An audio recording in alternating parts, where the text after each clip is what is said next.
Hitanareo, za zany a niteny foana ary niteny foana hoe misy marary a ireo ankizy sitrana voapoizina teny Ambohimalaza.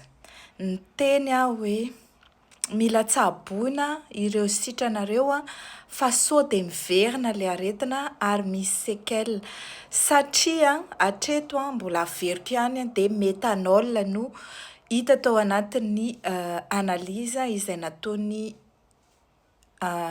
professeur tao Strasbourg. Iny moa zany no hitanay hitany rehetrarehetra ao anatin'ny dossier mpitsarana anatin'ny dossier ny gendarmerie any amin'ny doyen des juges d'instruction. Ary ny fianakavian'ny Fenoasina nomeny zareo an'io antidote na méthanol io.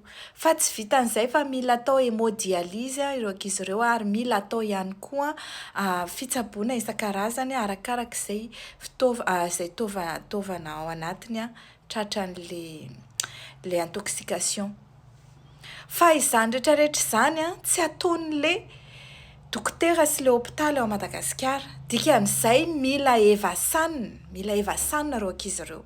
Fa maninona re tompoko tsy atao evasanina? Za zany eto efa tsy resaka hoe aza rarahina le olona oreto na dia hain'olona anankiray ara sisa niavitra amin'io dia tokony havotana fa satria tsy voavidy zany aina zany ary tsy tokony hampiady antsika malagasy ny à gauche sy ny à droite fa miara mitaky tsika toko mba mirahina ohatran'ireny tamin'ny Barea reny miara mitaky ihany koa hoe mba atao evasanina ireo ankizy anankefatra sa 5 sisa mbola marary. Misy anankiray dans le coma, misy anankiray